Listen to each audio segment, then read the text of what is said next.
կոչ եմ անում Լևոն Տեր-Պետրոսյանին, Ռոբերտ Քոչարյանին, Սերժ Սարգսյանին, Նիկոլ Փաշինյանին, Սամվել Կարապետյանին, Գագիկ Ծառուկյանին, Սամվել Կարապետյանն ու Գագիկ Ծառուկյանին ասում եմ դադարեցրեք այս ընթացքը, գնացեք զբաղվեք ձեր գործարարությամբ, մենք ձեր հետևից չենք գալու։ Բոլորի համար օրենքը հավասար է, ես չեմ ասում ինչ որ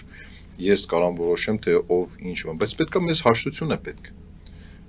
Սերժ Սարգսյանին, Ռոբերտ Քոչարյանին, հատկապես նրանց երկուսին ներողություն խնդրեք ու ասեք, որ չեք զբաղվելու քաղաքականությամբ։ Ու մենք ամեն ինչ կանենք, որ ժողովուրդը ժամանակին ես մերժել եմ, չէ՞ նրանց։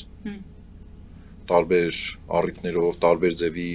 անգամ վիրավորական բան եմ ասել, բայց ասում եմ եկեք դադարեցնենք, ազգային համերաշխություն է մեզ պետք։ Նիկոլ Փաշինյանին ընտրությունների արդյունքում